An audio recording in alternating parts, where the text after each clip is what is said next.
Howrah Bardhaman main লাইনের চুচুড়া ও চন্দননগরের মধ্যে দেবীপুর এলাকায় ৩ নম্বর লাইনের পাশেই ভূমিধস। একটানা বৃষ্টির জেরে এই ধস বলে প্রাথমিক অনুমান। আপ লাইনের কাছে মাটি ধসে যায়। স্থানীয়রা জানান মাটির ধসে রেল লাইনের পাশে পড়ে থাকা স্লিপার নিচে গড়িয়ে যায়। লাইনের পাশেই রয়েছে পুকুর। অতি ভারী বৃষ্টি হলে ক্ষতি হতে পারে রেল লাইনের, আশঙ্কা স্থানীয় বাসিন্দাদের।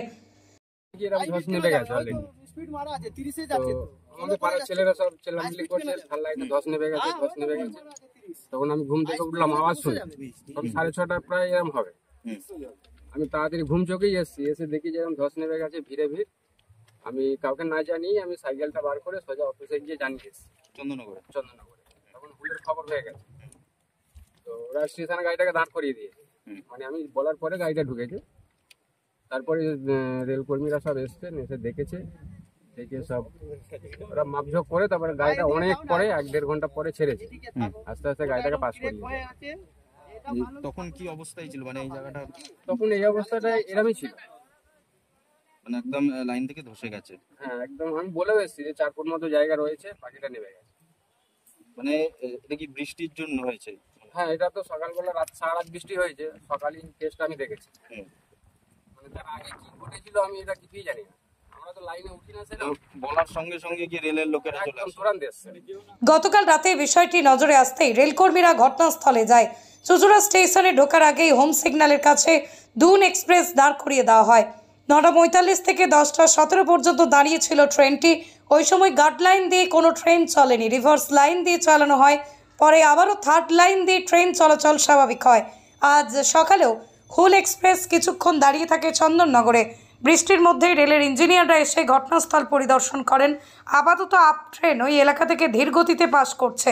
যখন বাড়ি থেকে বেরোচ্ছি, মানে আমি এদিকেও ঢুকিনি, ড্রাইভার থেকে এগোচ্ছি, যখন একটা শব্দ হলো, একটা দামাক করে একটা শব্দ হলো।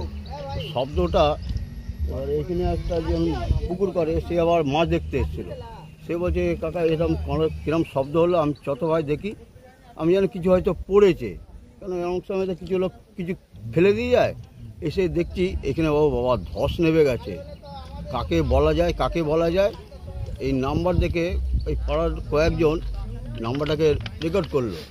এবার ড্রাইভারটাকেও বোঝানো গেল। এবার ড্রাইভারটা দেখে দুপা আরও হয়তো পিছিয়ে নিল।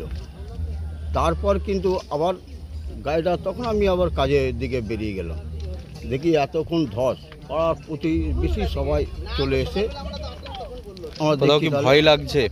একটু ভয় কখন হয়তো গাড়িটা যেন পাল্টি না হয়। কেন ধরুন গাড়িটা যদি পাল্টি হয়, তো ধরুন গাড়ির মধ্যে ওই যাত্রী, কেন সেই মধ্যে একটা মেল ট্রেন পাস হবে, দুটো মেল ট্রেন, একটা হচ্ছে আপনার ডায়মন্ড আর একটা হচ্ছে আপনার হুল। এই দুটো গাড়ি কিন্তু পরস্পর পাসটা হয়। এবার ওদের মধ্যে ধরুন প্যাসেঞ্জার অনেক রয়েছে। এবার তখনই কিরমভাবে থামানো যায়, গাড়িটা নিশ্চয়ই হয়তো ফোন টোন করেছে, নয় ব্যান্ডেল নয় চন্দননগরকে, দুজনকে হয়তো ফোন করেছে।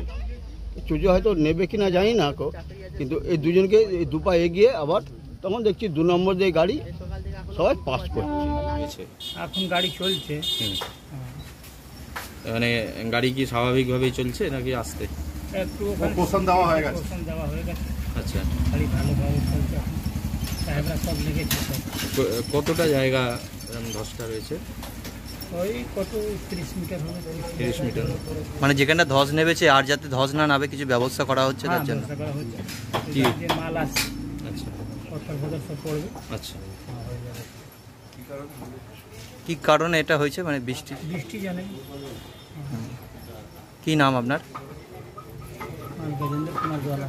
গাজেন্দ্র কুমার গোয়ালা। Thank you.